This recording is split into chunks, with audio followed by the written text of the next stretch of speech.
গিন্নি, আমি দোকানে গেলাম, তুমি নিজের খেয়াল রেখো। যান আপনি, আমার জন্য চিন্তিত হবেন না, আমি ভালো আছি। কত ভালো আছো? আমি তো নিজের চোখেই দেখতে পাচ্ছি। ছেলেটাকে এত কষ্ট করে মানুষ করে কি লাভ হলো? নিজের এমন দুর্দিনে পার্শ্বেই নেই। সে বড় হয়ে চাকরি পেয়ে বাবা মাকে ভুলে বউকে নিয়ে এখন বেশ আছে। ও, ছাড়ো না, ছেলেটাকে এত কেন বকতো? যেখানে থাক ভালো থাক, আমার খেয়াল রাখার জন্য তো তুমি আছো। সে না হয় আমি যতক্ষণ বাড়িতে থাকি ততক্ষণ রাখতে পারি, কিন্তু দোকানে গেলে তোমার জন্য আমার বড্ড চিন্তা হয়।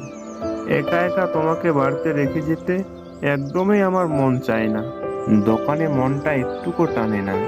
তুমি চিন্তা করো না, যাও দোকানে যাও। দোকানে না গেলে আমরা খাবো কি বলো? ঠিক আছে, আমি তাহলে গেলাম। বউকে বিদায় দিয়ে হরিদাস বাবু দোকানের উদ্দেশ্যে রওনা হলেন।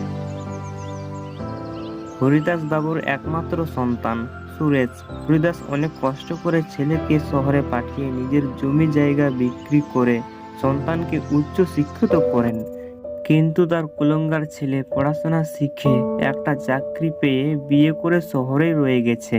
বৃদ্ধ বাবা মা বেঁচে আছে না মরে গেছে কোনো খোঁজ খবর নেই না। বৃদ্ধ হরিদাস ছোট্টখাট্ট একটি চায়ের দোকান চালিয়ে নিজের সংসার পরিচালনা করেন। হরিদাসের বউ দীর্ঘ 6 মাস থেকে ভীষণ অসুস্থ। নিজে বিছানা থেকে উঠে কোনো কিছুই কাজ করতে পারেন না। তাই তো হরিদাসকে দোকানের পাশাপাশি বইয়ের সংসারও সবই সামলাতে হয়। ছেলেটার উপর হরিদাসের ভীষণ রাগ। একবার হলেও অন্তত মাকে দেখার জন্য আসা উচিত। প্রথম প্রথম গ্রামের অনেকের মাধ্যমেই খবর পাঠিয়েছেন ছেলেকে, কিন্তু ছেলে আর আসেন না। এই জন্য আর হরিদাস খবর পাঠান না। হরিদাস দোকানে গিয়ে চা তৈরি করতে লাগলেন।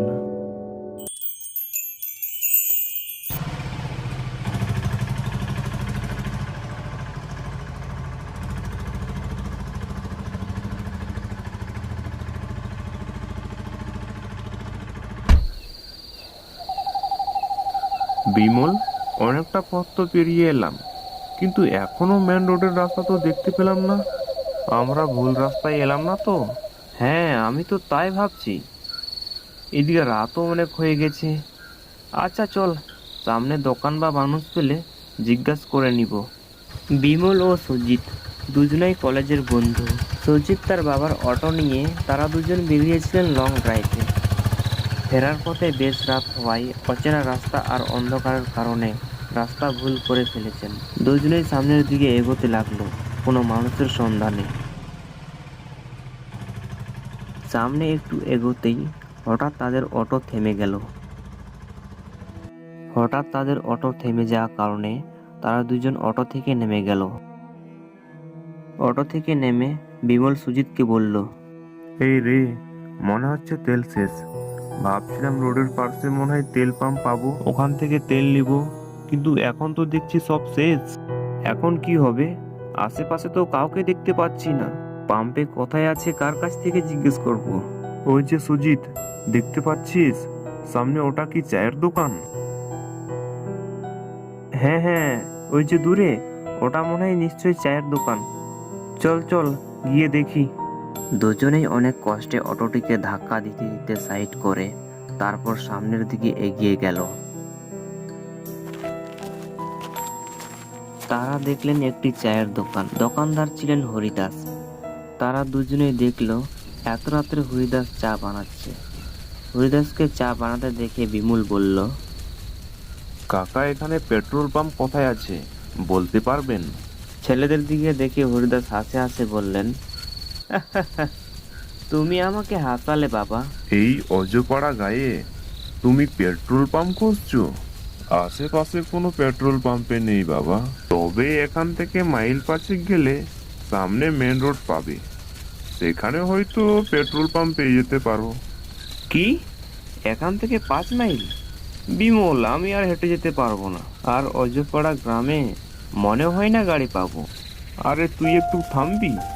আচ্ছা কাকা, এখানে থাকার মতো কোনো হোটেল আছে? না বাবা, কোনো হোটেল টোটেল এখানে নেই। এমন গ্রামে কোনো হোটেল কি পাওয়া যায়? তাহলে এখন কি হবে? আমরা এখন কি করব? তোমরা চাইলে আজকে রাতটি আমার দোকানে কাটাতে পারো। বিমল ও সুজিত কোনো পথ না খুঁজে পেয়ে হরিদাসের কথায় রাজি হয়ে গেলেন। তারপর তারা দুইজন দোকানে থাকা বেঞ্চিতে বসে পড়লেন। কাকা, 2 কাপ চা দিন। হরিদাস বাবু তাদের দুইজনকে চা দেয়। তারা দুইজন চায়ে 2 চুমুক দিতেই বিমল বলে উঠল, কাকা, আপনার চা তো বেশ মজার। আপনি এত রাত্রে বাড়িতে না গিয়ে চা বানাচ্ছেন কেন? কি বলবো বাবা, দুঃখের কথা। বাড়িতে তোমার কাকিমা ভীষণ অসুস্থ, তাকে চিকিৎসা করতে অনেক টাকার প্রয়োজন। তাই তো এখনো এত রাত পর্যন্ত দোকানে থাকি, যাতে বেশি টাকা উপার্জন করতে পারি। বাড়িতে আপনার কোনো ছেলে মেয়ে নেই? সেই সব কথা জিজ্ঞাসা না করলেই ভালো বাবা। তোমাদের বয়সের একটি ছেলে আছে বাবা, শহরে মস্ত বড় কোম্পানিতে চাকরি করে। কিন্তু বাড়িতে বৃদ্ধ বাবা মা কি অবস্থায় আছে কোনো খোঁজ খবর নেই না। সবই কপাল বাবা, সবই কপাল। হরিদাসের কথা শুনে তাদের ভীষণ খারাপ লাগলো। চিন্তা করেন না কাকা, দেখবেন একদিন সব ঠিক হয়ে যাবে। কি আর ঠিক হবে বাবা, যে ছেলে নিজের বাবা মার মুখ দেখতে পর্যন্ত আসে না, কি আর ঠিক হবে? হরিদাসের কথাটি কেমন যেন লাগলো তাদের কোনো কিছু জিজ্ঞাসা করার সাহস হলো না। তাদের বেশ কিছুক্ষণ সময় পেরিয়ে যাওয়ার পর বিমল বলল, সুজিত, তুই এখানে একটু বস। আমি মনে হয় আমার মোবাইলটা অটোতে রেখে আসছি। তুই এখানে একটু বস। হ্যাঁ, আমিও যাব তোর সাথে, আমারও ওই একটা কাজ আছে। বেঞ্চি থেকে তারা দুজন উঠে অটোর দিকে যেতে লাগলো। চারিদিকে ঘন অন্ধকারে ঢেকে আছে। ঝিঝি পোকাগুলো সমান একতালে ডেকেই চলেছে। খানিকক্ষণ পরে যে যার কাজ করে হরিদাসের চায়ের দোকানের কাছে এসে হতভঙ্গ হয়ে চোখ বড় বড় করে তাকিয়ে রইল। তাদের সামনে থেকে হরিদাসের চায়ের দোকানটি উধাও হয়ে গেছে। তারা দুজন দোকানটি কোথাও খুঁজে পাচ্ছে না। সুজিত, আমি আমার নিজের চোখকে বিশ্বাস করতে পারছি না। চোখের সামনে জলজ্যান্ত মানুষ কোথায় উধাও হয়ে গেল? আরে মানুষ তো দূরে থাক, দোকানটা গেল কোথায়? এটা কি হচ্ছে? এটা কি সম্ভব? তারা দুজন যেন আকাশ থেকে ভেঙে পড়লো। তারা দুজন ভয় করতে শুরু করলো। বিমল, চল চল, এখানে থাকা যাবে না, অটোর কাছে চল। আমরা দুজন অটোতেই থাকবো। তখনই তারা দুজন অটোর দিকে যেতে লাগলো। তারা দুজন অটোর দিকেই যাচ্ছিল। তাদের পথে একটি মানুষ আকৃতি ভয়ঙ্কর রাক্ষস দাঁড়িয়ে আছে। সেই ভয়ঙ্কর রাক্ষসটির চোখ মুখ থেকে রক্ত ঝরছে। তার দুটো চোখ আগুনের মতো লাল। সে ভয়ানক ভাবে মাঝপথে দাঁড়িয়ে আছে। তাদের দুজনকে দেখে ভয়ানক ভাবে হাসতে শুরু করলো।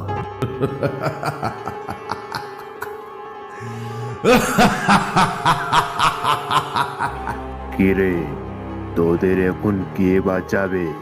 দেখো, আমরা তো তোমার কোনো কিছুই ক্ষতি করিনি, দয়া করে আমাদেরকে ছেড়ে দাও। ছেড়ে দেব? কি বলছিস? তোদেরকে ছেড়ে দেব? রাতে এই পথে আসলে কেউ আর ফিরে যেতে পারে না। তোদেরকে এখন মরতে হবে। এমন সময় পিছন দিক থেকে হরিদাস বলে উঠল, আমি বাঁচাবো এদেরকে। আমি থাকতে এদের কোনো ক্ষতি করতে পারবি না। তুই বাঁচাবি? ভুলে যাস না সেদিন রাতে তোকে কিভাবে হত্যা করেছিলাম। তুইও ভুলে যাস না তারপরে আমি কিভাবে তোকেও মেরেছিলাম। হরিদাসের কথা শুনে প্রেতাত্মাটি বলে উঠল, আজকে তোরা বেঁচে গেলি, তবে মনে রাখিস এই পথে কোনোদিন এলে তবে আর ফিরে যেতে পারবি না। এই বুড়ো, কথাটি ভালো করে বুঝিয়ে দে। এই বলে শয়তানটি কথায় যেন হাওয়ায় মিলিয়ে গেল। এতক্ষণ বিমল আর সুজিত দাঁড়িয়ে দাঁড়িয়ে সবকিছু দেখছিল। প্রেতাত্মাটি চলে যেতেই বিমল বলে উঠল, কাকা, এইসব কি হচ্ছে? এটা কি ছিল? আর আপনার চায়ের দোকান? সব বলছি বাবা, আজ থেকে প্রায় কয়েক বছর আগেকার কথা। তোমাদেরকে তো বললাম তোমাদের কাকিমা ভীষণ অসুস্থ। সেদিন হঠাৎ করে আরো বেশি অসুস্থ হয়ে পড়ে। অনেক টাকার প্রয়োজন ছিল। সেদিন অনেক রাত পর্যন্ত চা বিক্রি করছিলাম।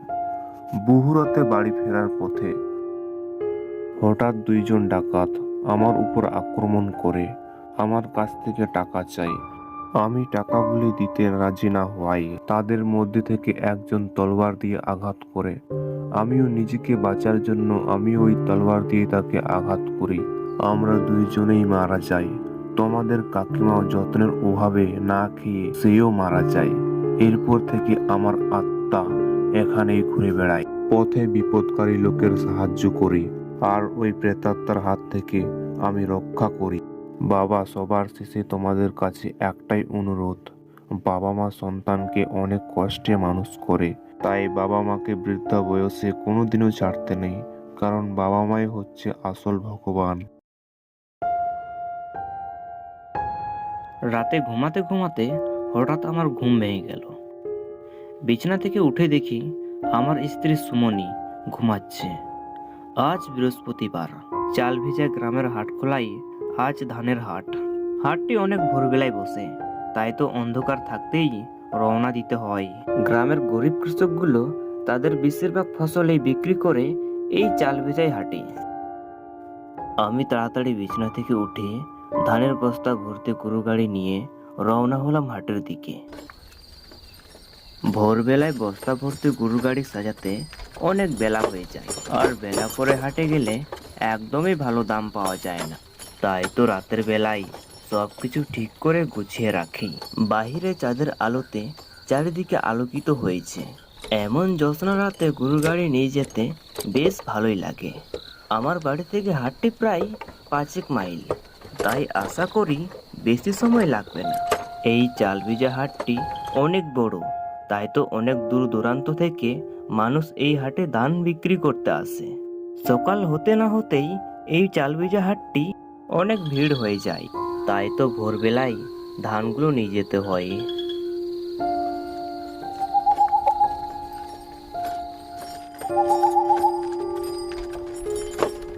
বেশ কিছুক্ষণ যাওয়ার পর পৌঁছে গেলাম ধান হাটে।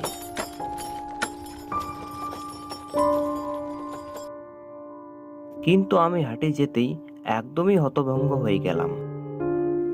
আমি দেখি পুরো হাট একদমই ফাঁকা।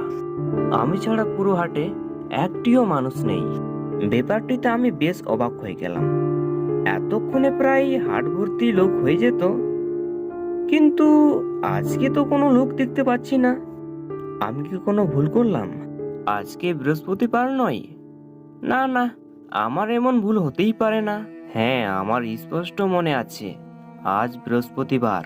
কি হচ্ছে এসব? কোথাও কোনো মানুষ দেখতে পেলাম না। হাটে তো কেউ নেই। বাড়ি ফিরে যাব নাকি কি করব কিছুই বুঝে পেরে উঠতে পারছি না। মনে যেন প্রশ্নের ঢেউ খেলছে। হাটে আগে আসার চক্করে ঘুরটা যে দেখে আসবো সেটাও মাথায় মনে ছিল না। চারিদিকটা চোখ খুলে ঘুরে দেখলাম হাটে কেউ নেই। এমন একটা কথা ভেবে ভিতরটা ছেদ করে উঠল। এমন সময় সিদ্ধান্ত করলাম বাড়ি ফিরে যাব। কিন্তু এমন সময় দূর থেকে একটা পরিচিত কণ্ঠে ভেসে আসলো আমার কানে। কিরে সঞ্জয়, বাড়ি ফিরে যাচ্ছিস নাকি? বিক্রি করবি না? অন্ধকার ভেদ করে আমার দিকে একটি লোক হেঁটে আসছে। চোখটি স্থির করে আওয়াজটির দিকে তাকিয়ে দেখলাম এটা তো রমেশ। কিরে রমেশ, তুই এখানে? কেন, আমাকে দেখে খুশি হসনি? তুই এতক্ষণ একা একা ভয় পাচ্ছিলিস, এখন তাহলে ভয়ে বাড়ি যাওয়ার সিদ্ধান্ত নিলি? আমি রমেশের কথায় বেশ অবাক হয়ে গেলাম। আমি ভয় পাচ্ছিলাম সেটা রমেশ কি করে জানলো? আরে হ্যাঁ, খুশি হব না কেন? তুই তো সকালবেলায় ট্রাক নিয়ে গেলি। আমার খবর তুই কি আর রাখবি?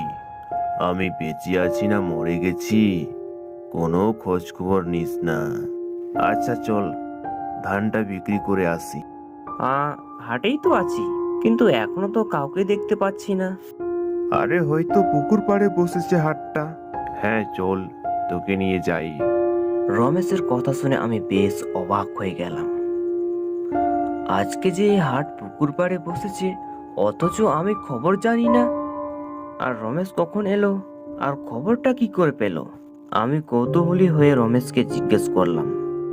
আরে তুই না শহরে গিয়েছিলিস না? আর শহর থেকে এলি কখন? আমি রাতেই এসেছি। আচ্ছা, এখন কথা না বাড়িয়ে চল আমরা সামনের দিকে এগোই। পরে দেরি হয়ে গেলে ভালো জায়গা পাবো না নিজের মাল রাখার জন্য। আমি কোনো কিছুই বুঝলাম না, সব কিছুই গোলক ধাঁধার মতো মনে হচ্ছে। যে লোকটি কোনদিন হাটে আসে না, সে নাকি আজ ভোরে হাটে এসেছে। আমি প্রতিদিন হাটে এসেও জানলাম না যে হাটটি পুকুর পাড়ে বসেছে। আর রমেশ জেনে গেল? রমেশকে জিজ্ঞেস করলাম, ঠিক আছে চল চল। দুই বন্ধু গরু গাড়ি ভর্তি ধান নিয়ে চলতে শুরু করলাম। রমেশ আমার ছোটবেলার বন্ধু। সে এখন ট্রাক ড্রাইভার, ট্রাক চালিয়ে ভালোই ইনকাম করেছে। দুজনেই প্রাথমিক গণ্ডি পেরিয়ে অভাবী মা বাবার পাশে দাঁড়িয়ে বাকি পড়াশোনা আর করা হয়। আমি বাবার ফসল জমি দেখতে লাগলাম, আর রমেশ গেল ড্রাইভিং শিখতে। বাবাকে অনেকবার বলেছিলাম আমিও যাব রমেশের সাথে, কিন্তু বাবা আর রাজি হলেন না। তার একটাই কথা, যতটুকু সম্ভব যানবাহনের দিক থেকে দূরে থাকতে হবে। তাই তো এখনো কৃষিকাজই করে যাচ্ছি। বাবা বেঁচে থাকলে এই গরু গাড়িও চালাতে দিত না। রমেশ একটি ভালো লোক ও চঞ্চল, কিন্তু আজ এখন কেন শান্ত লাগছে?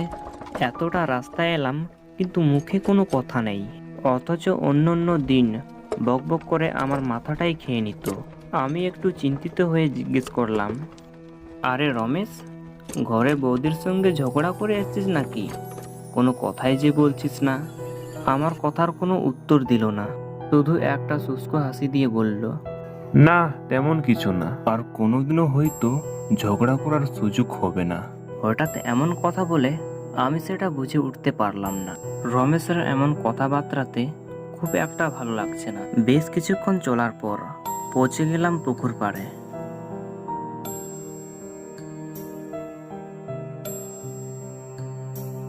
কিন্তু আমি কিছুই হাটের নামগন্ধ পেলাম না। কিরে রমেশ, এখানে তো কোনো হাটই নেই। হাট বসেছি ওই পুকুর পাড়ে। তুই আমার সাথে চল, তাহলে দেখতে পাবি। কিন্তু আমি ভেবে পাচ্ছিলাম না পুকুরের ওই পারে যাব কি করে। আমি চারদিকে ঘুরিয়ে দেখতে লাগলাম আমার মতো কেউ আসছে নাকি, কিন্তু আমি আশেপাশে কাউকে দেখতে পেলাম না। আমি চারদিক থেকে দৃষ্টি সরিয়ে রমেশের দিকে তাকালাম। রমেশকে দেখে রীতিমতো আমার শরীর কেঁপে উঠল। রমেশ পুকুরের জলের উপর দিয়ে হেঁটে চলে যাচ্ছে। আমি পুকুর পাড়ে দাঁড়িয়ে রইলাম। রমেশ একটা ভয়ঙ্কর হাসি দিল।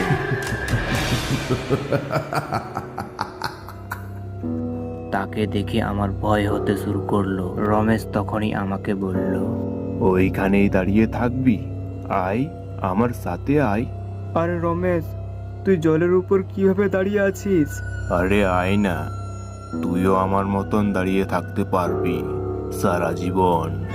সাদা সিধে রমেশ মুহূর্তের মধ্যে তার চেহারা পরিবর্তন হয়ে এক ভয়ঙ্কর রাক্ষসে পরিণত হয়ে যায়। আমি স্পষ্ট দেখতে পাচ্ছি সে এখন ভয়ানক প্রেতাত্মাতে পরিণত হয়েছে। তার ভয়ানক রূপ দেখে আমার হাত পা হিম হয়ে গেল। আমি এখন কি করব কিছুই বুঝতে পারছি না। তখনই রমেশের প্রেতাত্মাটি বলে উঠল, কিরে, ওইভাবেই দাঁড়িয়ে থাকবি? আমার সাথে ওই পারে যাবি না? তুই তো আমার প্রাণের বন্ধু, তোকে ছাড়া পরপারে যাব কি করে? আয় সঞ্জয়, আমার সাথে আয়।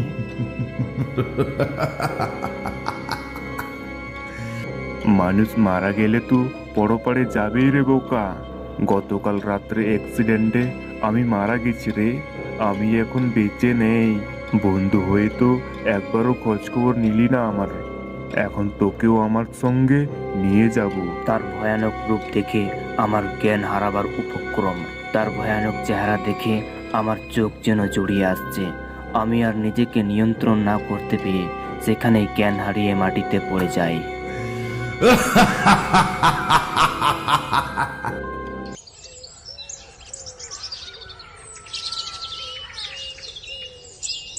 সকালবেলায় যখন আমার জ্ঞান ফিরে, আমি নিজেকে দেখি বিছানার মধ্যে শুয়ে আছি। পাশে আমার স্ত্রী আর গ্রামের কিছু লোক দাঁড়িয়ে আছে। আমার সঙ্গে রাত্রে ঘটে যাওয়া ঘটনাগুলি সব খুলে বলি তাদেরকে। এইসব কথা শুনে গ্রাম প্রধান বলে, আজ থেকে কিছুদিন আগে রমেশ তার ট্রাক নিয়ে যাত্রীবাহী বাসের সঙ্গে তার অ্যাক্সিডেন্ট হয়ে যায়। এই অ্যাক্সিডেন্টে তার মৃত্যু হয়ে যায়।